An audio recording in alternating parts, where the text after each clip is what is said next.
Estamos en el Café de Diario 55, somos el canal de todos, Super TV 55. En esta mañana nos place sobremanera recibir en esta casa a una personalidad del mundo político, educativo de la República Dominicana, es rector de la Universidad Autónoma de Santo Domingo, funcionario en los gobiernos del Partido de la Liberación Dominicana. Con él podemos hablar de tantos temas. A propósito, queremos agradecer el que nos haya dado la oportunidad de conocer su más reciente obra, Marrón Tierra y Negra Noche. Con ellas empezó todo.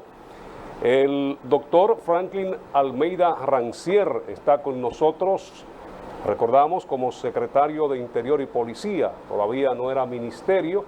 Y las primeras implementaciones en República Dominicana buscando seguridad ciudadana a través de las plataformas que se crearon para buscar esto, de que la población dominicana pudiese andar con mucho más libertad por las calles y no sea esa preocupación de los padres que tenemos hoy día, no solamente con nuestra integridad, también la de nuestros hijos.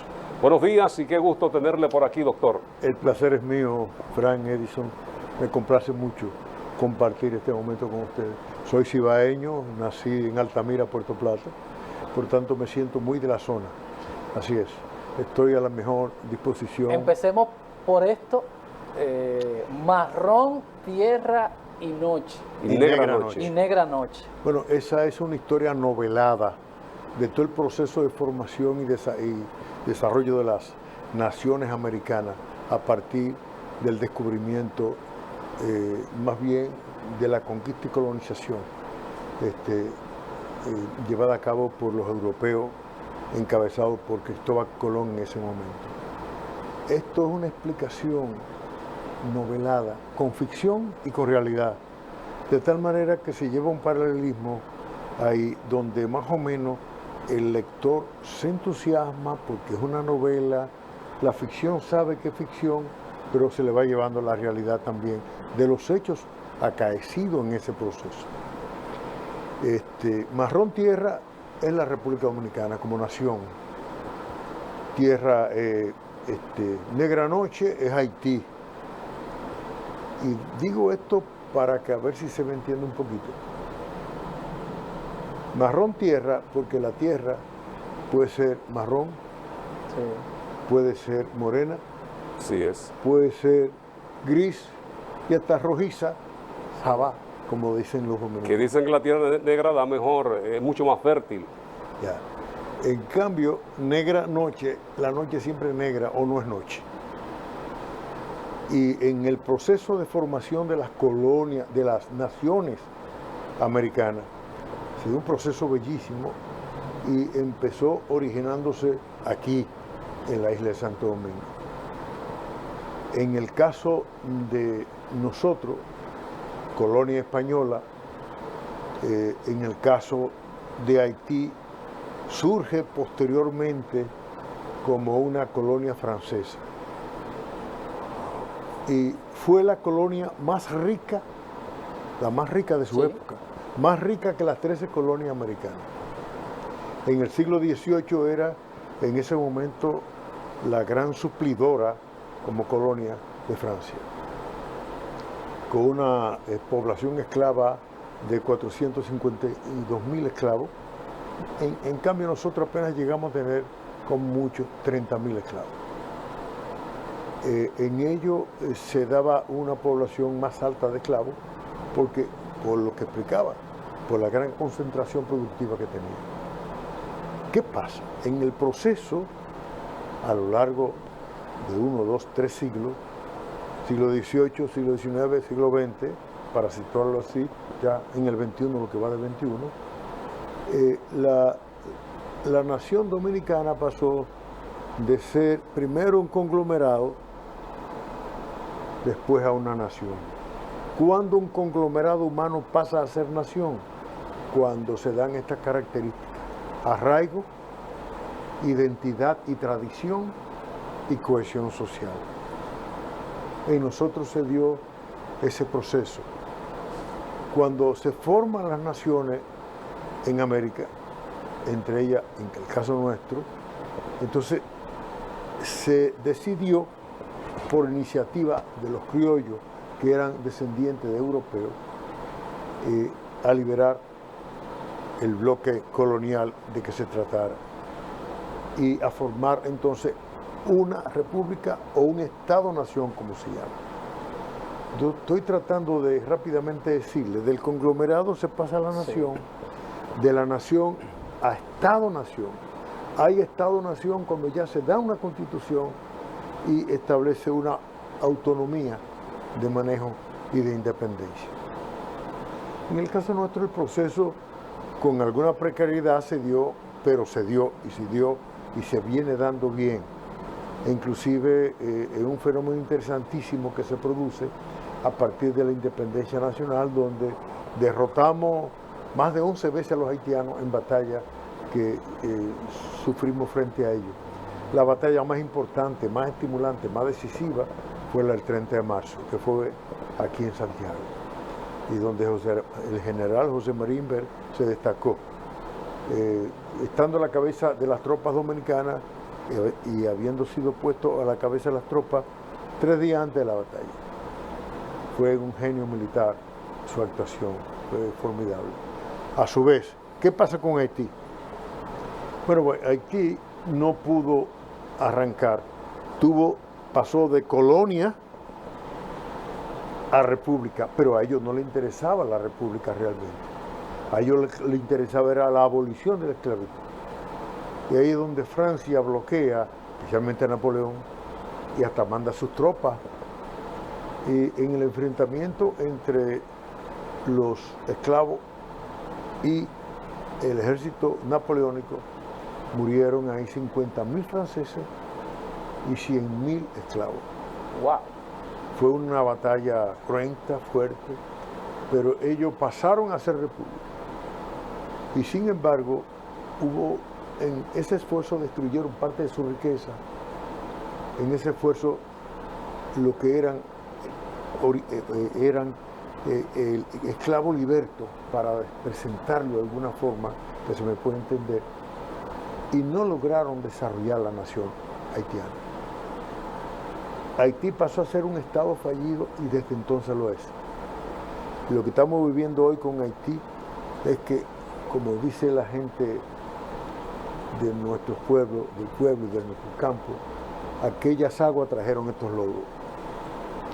Hoy Haití es un problema para la comunidad internacional, es un problema para nosotros, es un problema realmente que hay que asumirlo, y quien tiene que asumir ese tema realmente son los organismos internacionales. He visto que el presidente Abinader ha tomado y ha planteado algunos aspectos sobre el tema y ha tomado algunas decisiones que a mí me lucen correctas. Cuando él ha planteado que, bueno, debe ser una iniciativa de organismos internacionales, y hasta en las mismas Naciones Unidas lo planteó. Cuando él dice que los países más importantes, Francia, Canadá y Estados Unidos, son los que tienen que asumir el tema a través de los organismos internacionales, eso es correcto. Francia fue la gran beneficiada, pero también Estados Unidos y Canadá. Y lo sigue siendo, doctor, porque si usted entra al presupuesto y usted ve los acreedores de Haití, se va a encontrar que todavía le pagan gran cantidad de una deuda eterna, porque no es externa. Bueno, esa deuda fue lo que trató Napoleón de cobrar también, por cierto, y esa fue una de las razones de la ocupación haitiana, para que nosotros ayudáramos a pagar esa deuda. Y de ahí generó una reacción frente de los trinitarios especialmente, que produjeron finalmente la independencia. Pero lo que yo trato de decir es lo siguiente: esta es una novela porque es una historia novelada.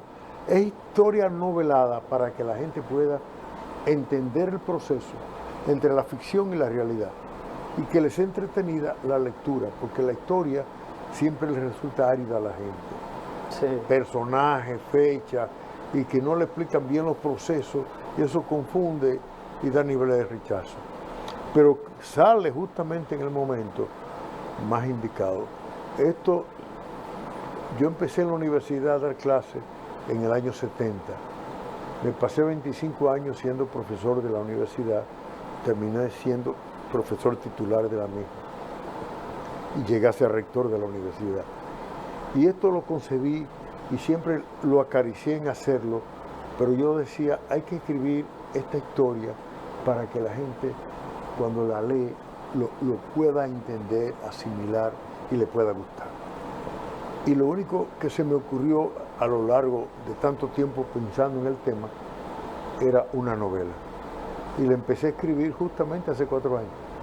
Por tanto, esto no se trata de una improvisación cualquiera, porque a veces dice una novela. ¿Y en este género es su primera publicación, doctor? ¿Sabemos de sus artículos a través de los periódicos? Este género es la primera publicación.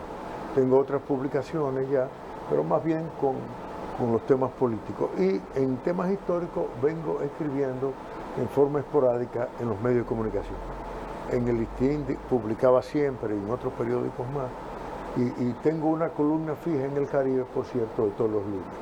Ahora, esto le ayudará a la gente a entender hasta lo que está pasando en este momento. Porque la historia es eso. ¿De dónde tú vienes? ¿Cómo vienes? ¿Y para dónde vas? Doctor, ¿qué nosotros necesitamos? Porque hay mucha gente, y usted ya estaba aquí, que yo felicitaba la postura de Julio César Valentín, que decía, no, es que es una ayuda multilateral y solidaria. Pero en realidad, ¿qué necesitamos? Porque, como usted describe en el libro, esto es un asunto ancestral. ¿Y hasta cuándo vamos a estar con esto? De buscar una solución verdadera. ¿Qué deberíamos nosotros no, porque eso es otra cosa. ¿Qué debemos nosotros hacer para acompañar a los haitianos para que ellos encuentren el camino de eso que usted describe, de pasar por las etapas de conglomerado, llegar a república, llegar todo? La solución de ellos no es una solución de sencillamente un simple acuerdo, una simple salida. No, inclusive en el año 2006, 2007, yo tuve un evento en la Florida que fui invitado como ministro que era, por cierto, y como en ese momento no era ministro todavía, pero yo era secretario de Estado, luego es que pasé a ser ministro también, pero la misma categoría. Sí. Y como académico, porque justamente a tener una intervención en un evento organizado por el mismo Pentágono. Y yo planteé allí que la solución no era una solución militar, que la solución militar simplemente tiene que ver con un aspecto de control inicial, que no se hace nada con establecer un control militar permanente, que yo entendía que la MINUSTAH podía ser importante para empezar, pero la MINUSTAH no era una solución permanente. Había que seguir una especie de plan Marshall, como se hizo en la Segunda Guerra Mundial con Alemania, por ejemplo, donde se hiciera un plan de desarrollo a mediano y largo plazo con Haití.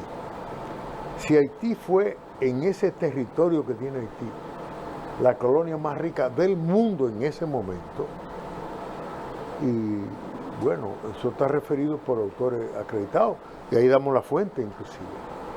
O en ese mismo territorio, hoy en día, con nueva tecnología y nuevas capacidades de producir, Haití puede salir de su situación. Pero para eso se necesita un plan a poner en ejecución en Haití y tiene que ser por organismos internacionales, la OEA o las Naciones Unidas. Haití ya viene, la población haitiana, ese conglomerado humano, ya viene creando problemas en muchos países de América Latina por el tema migratorio. Y ya están reaccionando ahora. Se dan cuenta que no solamente es un tema nuestro, es un tema de todos. Y de ahí es que yo decía ahorita que la iniciativa del presidente Abinader ha sido correcta en lo que hasta ahora ha hecho. Inclusive hasta el hecho de verificar la población haitiana que está en el país, sean estudiantes o no sean estudiantes, porque es importante esa verificación, porque aunque tenemos 11.000 efectivos militares en la frontera, siempre hay que entender que es responsabilidad del gobierno cuidar el hecho de que ese problema no nos desborde a nosotros. Doctor, vamos a brindarle una taza del mejor café que se produce en este país, Café Santo Domingo. Gracias. Sabor que empieza en el aroma, Café Santo Domingo. Esta versión de café 100% dominicano, el café Gran Sierra, el Sualdí y el Perla Roja, sembrada en las montañas de la República Dominicana.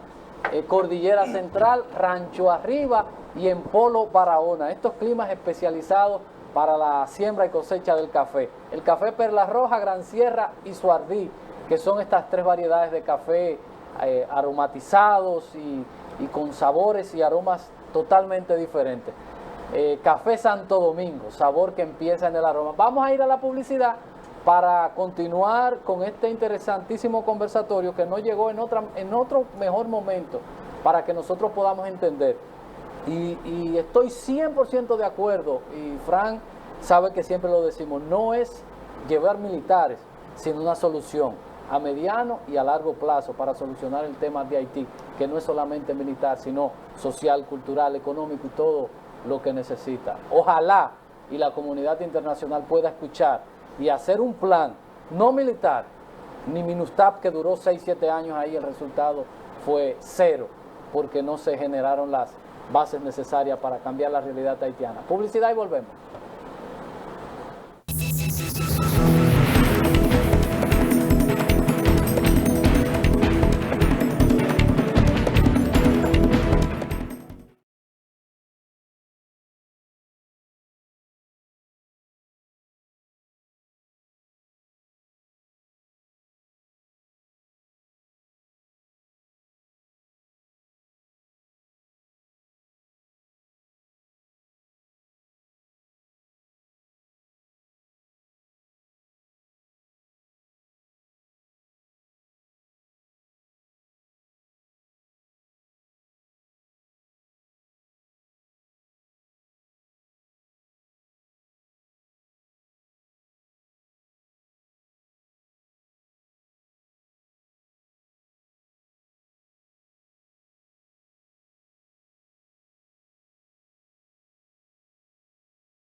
De vuelta en el café de Diario 55, hoy con la presencia del doctor Franklin Almeida Rancier.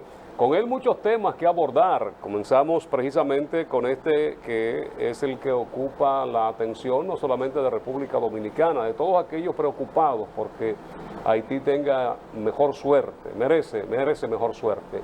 Es hablar también de temas políticos, recordando, fundador del Partido de la Liberación Dominicana y hoy de la mano con el doctor Leonel Fernández Reina en la Fuerza del Pueblo. Pero hay que hablar de seguridad ciudadana, doctor. Usted es un maestro, un experto en este tema. Comenzó a implementar los primeros pasos, recordamos nosotros, y vamos de mal en peor, doctor. No hay un plan específico que nos lleve a una luz, a que podamos nosotros vivir como realmente queremos. Bueno, pero para dar el punto y seguido o aparte con Haití, decir una cosa, el tema de la MINUSTAH o de una fuerza militar es para controlar la situación y empezar a garantizar el ejercicio de los derechos de la población haitiana en este caso. La seguridad ciudadana no es más que garantizar los derechos. Y los derechos están enumerados en la Constitución y en convenios internacionales. Cuando a mí me dicen que la seguridad ciudadana es mano dura y otros dicen mano blanda, ni dura ni blanda, es garantizar los derechos. Y quien está llamado a garantizar los derechos es el Estado Dominicano. Y ese fue el plan que nosotros, con ese eje central, fuimos desarrollando. Yo quiero recordarle a ustedes, ¿ustedes se acuerdan de aquello de las balas perdidas? Sí. ¿Conocen algún caso de bala perdida? Sí, en Santiago eso era algo... Ahora Ah, no, reciente no existe. desapareció. ¿Por qué? Porque aplicamos controles y medidas permanentes con el tema de las balas perdidas. ¿Quién tiraba un tiro al aire? El que tenía una pistola, un revólver, un arma. Y si se sabía quién era el dueño de esa arma, del casquillo que cayó, por ejemplo, o de la persona que fue afectada, se localizaba a esa persona. Y eso hicimos. Desapareció aquello de balas perdidas. Ciudadanos que andaban con la pistola enseñándola, como quien dice, yo soy un macho de hombre. Bueno, pues se le incautaba el arma, porque el arma no es para exhibirla. Solamente los militares y los policías deben tener a la vista armas de fuego, ¿verdad? ¿Se acuerdan ustedes del tema de los fuegos artificiales, que aquí era terrible en Santiago? Sí, las quemaduras. Y en cualquier patio se fabricaban fuegos artificiales. Eso se acabó también. ¿Cómo lo logramos acabar? O bueno, establecimos los controles debidos y sometimos una ley al Congreso, a través de la presidencia, a través de Leonel, que en esto nos apoyó siempre. ¿En qué consistía la ley? Es una cosa muy elemental. Los fuegos artificiales solamente pueden ser detonados por empresas pirotécnicas. De ahí para adelante usted ha visto que creyeron que era una simple ley cualquiera y nosotros empezamos a incautar todo fuego artificial que encontrábamos en la calle. Al incautarlo iban y se quemaban todo. Y la gente metida en el negocio perdía. Le quiero poner otro ejemplo más. Hay una población excluida, eso es lo que llamamos los barrios, barrio pobre. Es una población excluida. ¿Excluida de qué? De todo. De los servicios del Estado. Elementales. Por ahí. Ni educación, ni salud, ni atención de ninguna naturaleza. Nada. ¿Qué hicimos nosotros? Aquí en Santiago intervenimos más de 20 barrios. En el país entero intervenimos 110 barrios. ¿Cómo intervenirlo? Con programas donde el Estado fuera a esos barrios. Buscar empleo a los que no tenían, beca a los jóvenes en las universidades o en el exterior, apoyo para el deporte, repararle las escuelas, darle acceso a los hospitales cercanos a ellos. Y Barrio Seguro se convirtió en Barrio Seguro. Ahora mismo eso ya tiene tiempo que también fue abandonado y lógicamente, ahora mismo sentado aquí me escribió una comunitaria de aquí, de Santiago, diciéndome, ay, pase por aquí, doctor, por mi casa, que le tengo un cafecito. Porque rememoran las cosas, porque ¿qué es eso de barrio excluido? Repito, ausencia del Estado. ¿Y el Estado en quién se representa? ¿En el presidente nada más? No, en sus funcionarios también. ¿Usted entiende que ha habido mucha improvisación, doctor? Sí, pero déjame decírtelo ahora, no me lleve tan rápido. No. Para yo pasarte a otro temita rápido sobre el tema que estamos hablando. Ok. Sobre el tema que estamos hablando. Policía Nacional, ese es el tema angular de seguridad ciudadana. Tema angular. Cuando llegamos a la posición, la policía solamente sabía hacer investigación criminal. Digo yo, bueno, ¿y dónde está la prevención? Porque un crimen, un delito, puede evitarse si se prevé que no se cometa. No tenían esa área desarrollada. Pero empezamos a desarrollarla y evaluar la policía. Para un sargento pasar a ser subteniente tenía que buscar un dinero. Creo que eso se cayó de nuevo en eso. Nosotros entonces hicimos algo, no por eso solamente, sino que empezamos un proceso de evaluación anual de toda la policía. Aquellos que requerían de reentrenamiento, reentrenarlo. Aquellos que requerían de ser dados de baja, pues darle de baja. Y hacerlo eso con alguna prudencia, algún cuidado, porque son seres humanos también.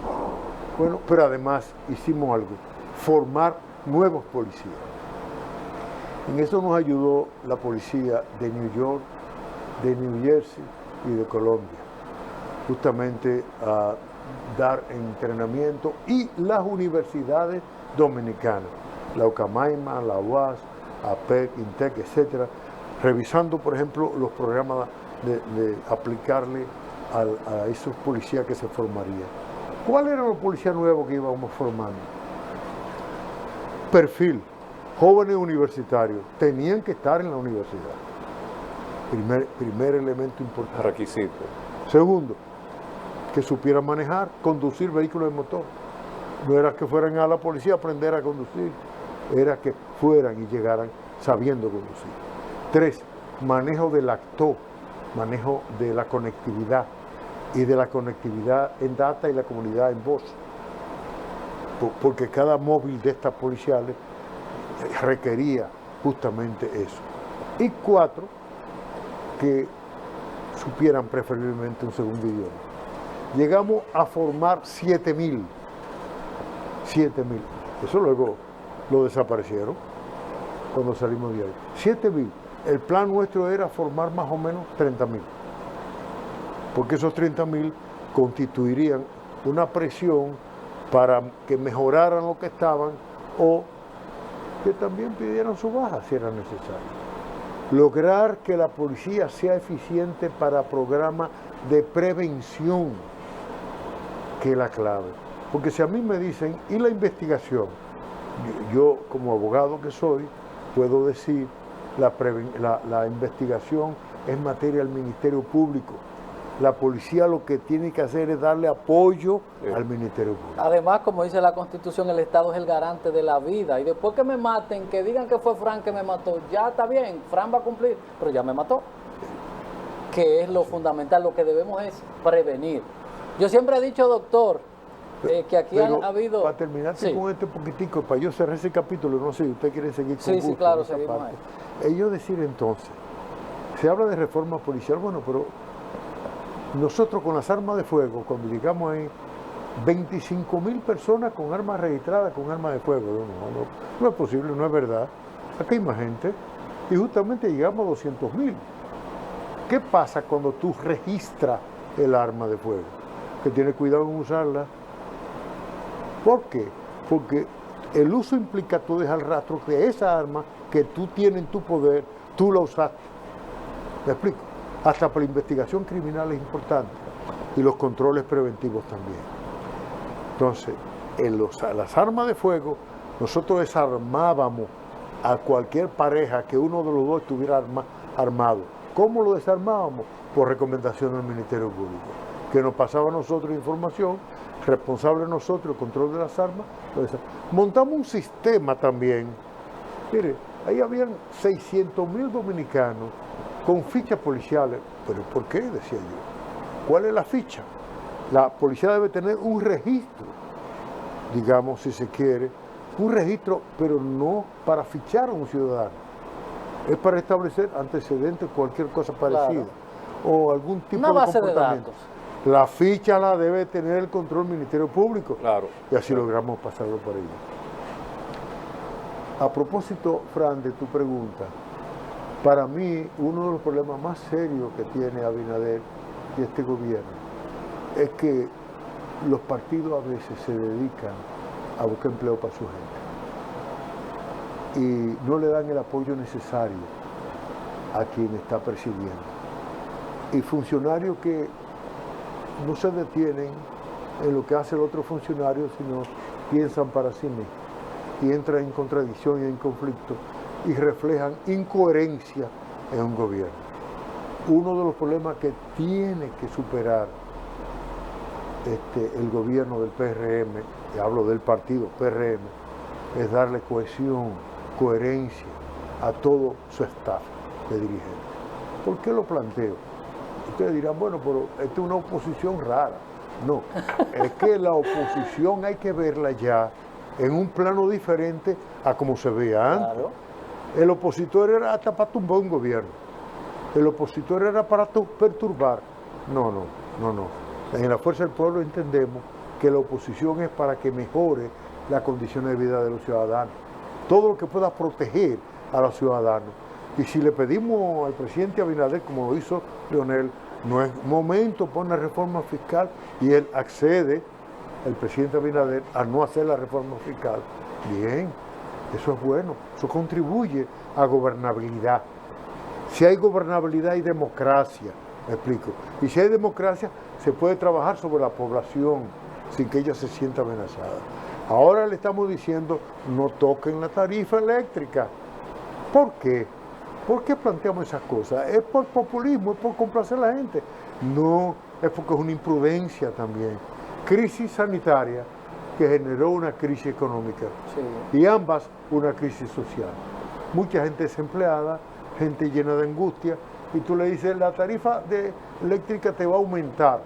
Y eso implica también que al mismo tiempo se está hablando de aumento de la tarifa de combustible, y todo eso implica una serie de situaciones colaterales tremendas. Que dañan la calidad de vida. Porque el bodeguero te va a decir, bueno, yo tengo que pagar más electricidad, entonces esto te sale más caro. No, y el que transporta el producto. Eso es. Entonces, Fran, la pregunta que me hiciste, y perdóname que yo te pedí, déjame, espérate para llegar. Sí, no, era terminar la idea que usted estaba planteando. Exacto, sí. Es que realmente este gobierno y el partido en el gobierno tiene que lograr coherencia. Para mí, y para los compañeros nuestros, empezando por Leonel, eso le estamos poniendo atención a la Fuerza del Pueblo. A mí, por ejemplo, se me puso a cargo en agosto del año pasado de la coordinación de un congreso en medio de la pandemia. Hicimos un congreso digital, con 10.000 personas participando y 17 temas de discusión.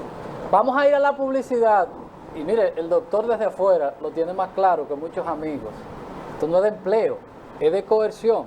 Y cuando a veces se hace reclamo, te dicen, pero tú estás, o Fran está, ¿y por qué están peleando? Porque no es de un empleo, es de coerción, relación, partido, gobierno y sociedad. Y siempre se lo digo, ojalá y no lo entiendan esto cuando estemos en la oposición, que tengan la mente clara y que entiendan eso que acaba de describir el doctor. Tener claro eso, coerción partidaria. Siempre pongo el ejemplo del profesor Juan Bosch, cuando llegó con el PRD y dijo, cierren esto y conviértanlo en escuela. Cuando le llegó la crisis, no había con quién defender el gobierno y por eso fue la revuelta y el golpe de Estado más extraño, doctor, sin una galleta. Ese es otro tema, Pero vamos a publicidad y ya volvemos. Es otro tema más complicado todavía. Sí.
Con el doctor Franklin Almeida Rancier estamos conversando en esta mañana en el café de Diario 55. Agradecemos el obsequio de esta obra, su primera novela, Marrón Tierra y Negra Noche. Con ellas empezó todo. ¿Será puesta en circulación en Santiago qué día, doctor? El 26 de noviembre, que es viernes, 26 de noviembre. a las 7 de la noche en el Centro Cultural Alianza Cibaeña, aquí en Santiago. Ya está justamente en Cuesta del Libro, está también en Amazon para lo que le pueda interesar y adquirirla. Se adquiere digitalmente en Amazon, como se sabe, o aquí mismo en Cuesta del Libro, en otras librerías de la capital, pero si estamos hablando de Santiago, ¿verdad? Hasta ahora está colocada ahí. ¿Invitación abierta a todo el público? Invitación abierta para un evento. Es un panel donde van a discutir el tema planteado en esa novela. Y son, como dije, personajes importantes de Santiago, del Cibao. Bruno Rosario Candelier, que es de la provincia de Espaillá. Intelectual. Es el presidente de la Academia de la Lengua. Edwin Espinal, que es de la Academia de Historia, profesor, y además es de aquí de Santiago. Está también Luis Córdoba, que es de aquí de Santiago. Excelente. Y está Demóstenes Martínez, que es abogado. Nuestro hermano. Ellos van a hacer un panel para exponer y discutir los temas. Y entonces eso se tiene un montaje para ese día y hemos estado visitando Santiago no solo para promover eso, sino para empezar ya a montar este evento, que es un evento puramente cultural. Por tanto, no es un evento partidario ni político, es un evento cultural. Lo que pasa es que los temas históricos también justamente son los que arrastran los temas políticos. Así es. Bueno, la semana que viene ya empezamos la lectura porque para este fin de semana vamos a estar complicados, pues tenemos la defensa de una tesis, doctor, que con relación a esto estaba haciendo mi presentación y el tema era República Dominicana, 50 años de crecimiento generadora de pobreza y exclusión. Y en medio de la pobreza, yo hago de la presentación, yo hago la exposición y digo que nosotros somos una cosa extraña, dos países en una isla, y de un lado tenemos gente que habla español, que según las estadísticas es la economía que más crece, la economía más grande, y del otro lado están los haitianos que hablan creol, que es el país más pobre. Los dos extremos. Yo lo que no sabía, que en la presentación era abierta, porque era una universidad internacional y habían como 5 haitianos de Monterrey. Y de ahí empezó el tema, no pude presentar porque el tema se viró a Haití. Empezamos a las 11 y todavía a las 8 de la noche. Y el próximo viernes estaremos haciendo la presentación, porque eso se convirtió en una especie de OEA. Nosotros tratando el tema haitiano. La pena es que el libro tiene un poquito de página y no te daría tiempo, pero todo ese problema está planteado ahí. Eso que tú me estás hablando. Así es. Doctor, entonces el 26, Alianza Cibaeña. Sí, el 26 de noviembre a las 7 de la noche.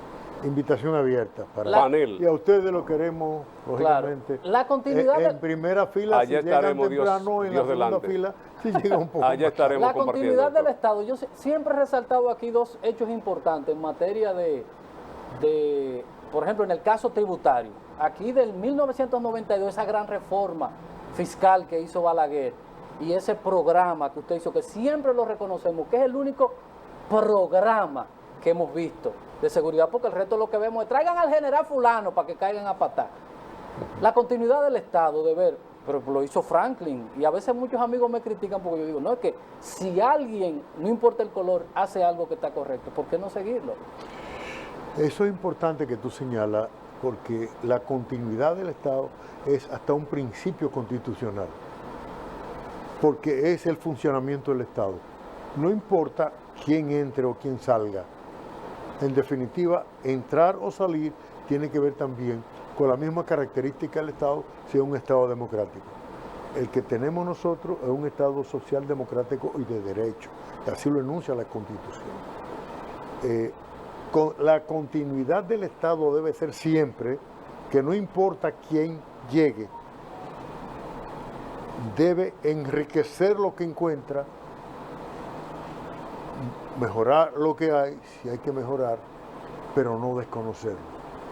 Y como tú señalas, es una pena lo que revela debilidad del Estado dominicano. Cuando Juan Bosch planteó hace 50 años atrás que había que completar la obra de Juan Pablo Duarte, no se entendía mucho eso. ¿Cuál fue la obra de Juan Pablo Duarte? Proclamar la República y un Estado independiente. Pero eso significó organizarlo, montarlo. No. Quien vino atrás con un golpe de Estado que le dio a los trinitarios 3 meses y medio después de empezar la República fue Pedro Santana, quien luego en noviembre obligó a los constituyentes a proclamar una constitución que en sentido general era buena, pero él incluyó una cláusula, Pedro Santana, el artículo 210, que él mandaba y estaba por encima de la Constitución. Entonces, un gobernante, un hombre, no puede estar por encima de la Constitución. Es un tema que entra a discusión, doctor. ¿En qué lado de la historia debe estar Pedro Santana? Fuera del Panteón Nacional. Fuera del Panteón Nacional. Él no es un patriota, no fue un patriota.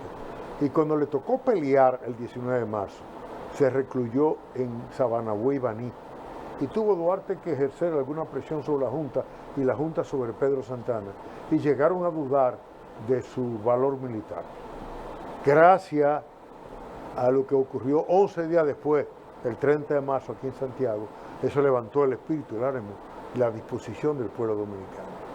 Luego viene, además del golpe de Estado que le dio a los trinitarios, además del golpe constitucional que le dio la Constitución, fusila a María Trinidad Sánchez en el aniversario de la independencia. Luego da un golpe de Estado en los años 50, es decir, contra el gobierno provisional de Santiago. Y algo peor, fusila, y es el que se ocupa del fusilamiento, aunque él no sea junta militar para eso, cuando a Mella lo fusilan en el cercado. Y es él el que anexa la República a España de nuevo, que desató la reacción dominicana de una forma hermosísima. Entonces, ¿se puede venerar una figura así? ¿Se puede tener como un émulo, un ejemplo a seguir? De ninguna manera.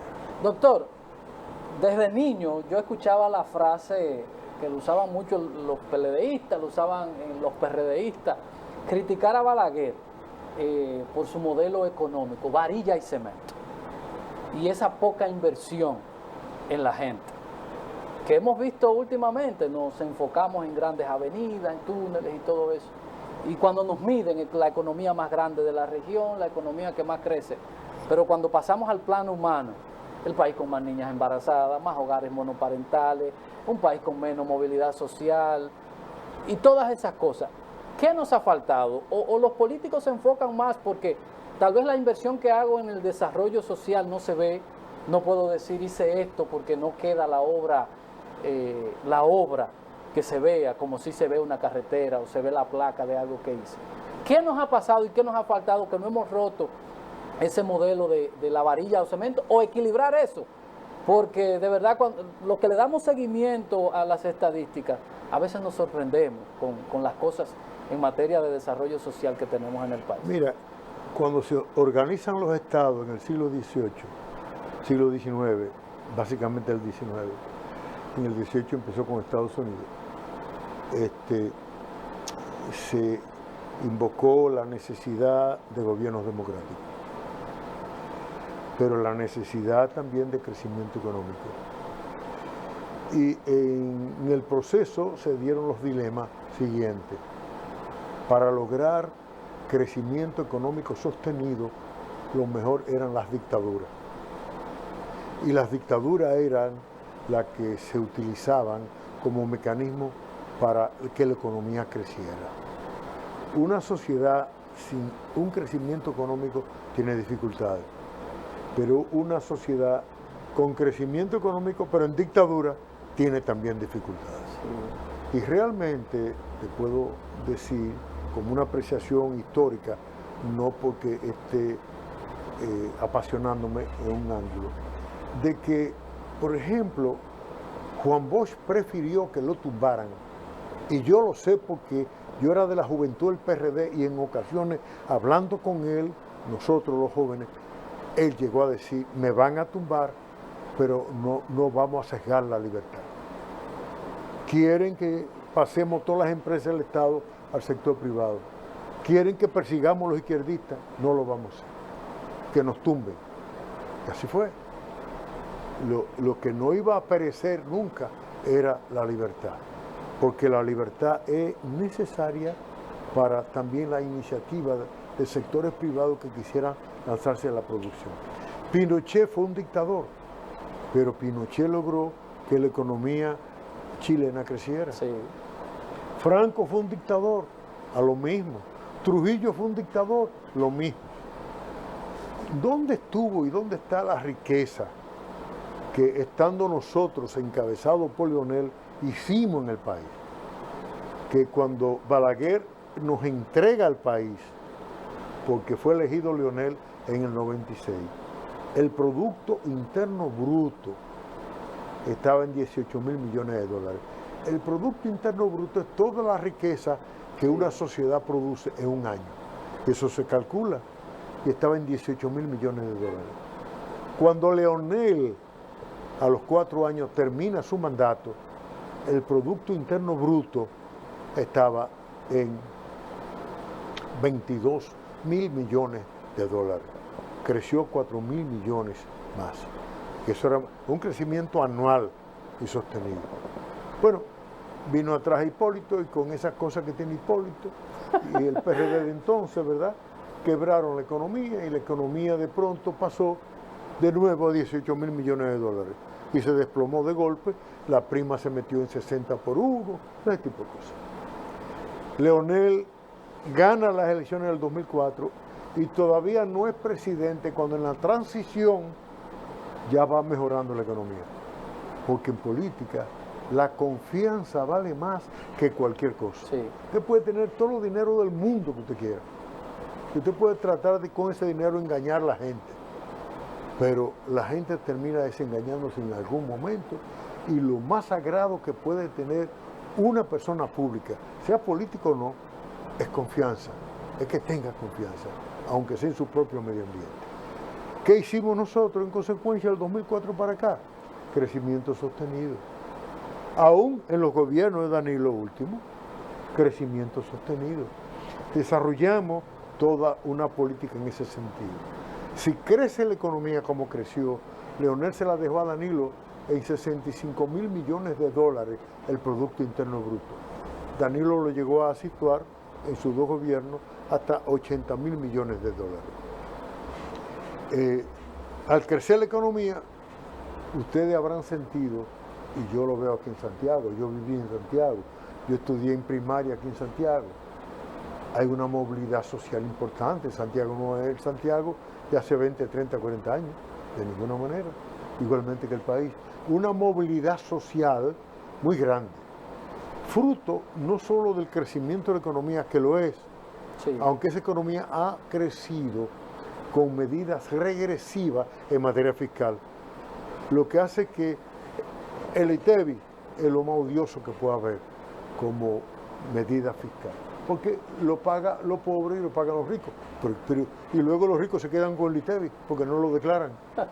Entonces, lo que trato de decir es que políticas fiscales, por ejemplo, que no son progresivas, sino regresivas, porque afectan a esa población que viene atrás y por tanto es excluyente. Sin embargo, hay un elemento que entra en juego en nosotros. El crecimiento de la economía es importante y la diáspora nuestra. Sí, eso, el espinador. Esa aporta 8 mil millones de pesos, bueno, de dólares. de dólares. La diáspora nuestra aporta y son más de 2 millones que fueron. Así es. Doctor, vamos a ir a la pausa para entonces venir. No, ya. Bueno, pues vamos a hacer como le dicen ahora, una especie de briefing de esto, del libro, que fue a lo que usted vino, pero sería inaceptable nuestra teleaudiencia, un hombre, un académico, político y un conocedor de las interioridades del Estado, no haberle sacado el jugo. Y por eso entrábamos y salíamos del tema del libro. 26, Alianza Cibaeña, presentación Marrón, Tierra y Negra Noche. Este es el libro. Así es. ¿Verdad? Y este libro, ¿verdad? El título Marrón tierra somos nosotros. Sí. Negra noche es Haití. Para decir, con ella empezó todo. Es decir, por aquí empezó el proceso de colonización y conquista, dejando excluidos a todo lo originario en América entera. Y en el Caribe, todos muertos, fueron eliminados a corto plazo. La población aborigen quedó fuera. Ahora, esto es una novela. Lo que pasa es que es una historia novelada, donde hay, como dije ahorita, ficción y realidad. Y cuando tú dijiste que no la va a empezar a leer ahora, este fin de semana, no lo haga, porque si la empieza a leer, va a quedar atrapado y no va a querer No, soltarla. el viernes otra vez ya tuve un fracaso hace 2 viernes con un tema de eso de Haití. Tengo que defender mi tesis. El viernes a las 11 estaremos en eso. Doctor, muchísimas gracias. El 26 estaremos acompañándole por allá en la puesta en circulación de este libro. A ustedes las gracias en nombre de Fran Rodríguez. Muchos temas pendientes quedaron ahí. Hablar de la fuerza del pueblo también, ¿verdad? Bueno, cuando ustedes gusten, yo estaría... Queríamos mantenerlo para, como dice el doctor, como esto es un tema del libro, no se Yo contamina vuelvo mucho. en esta semana, no la otra, así que yo espero que me dé un espacio. Le hacemos porque el espacio sigamos aquí, hablando doctor. de todos los temas políticos. ¿Cómo no? Gracias al Con doctor y a ustedes. Mañana a las 7 en punto, mañana nos encontramos nueva vez. Feliz resto del día. El que no se ha vacunado, por el amor de Dios, vaya a vacunarse. Si usted tiene la primera, vaya y póngase la segunda. Y cierre ese proceso. Necesitamos seguir vacunando a la gente. Feliz resto del día.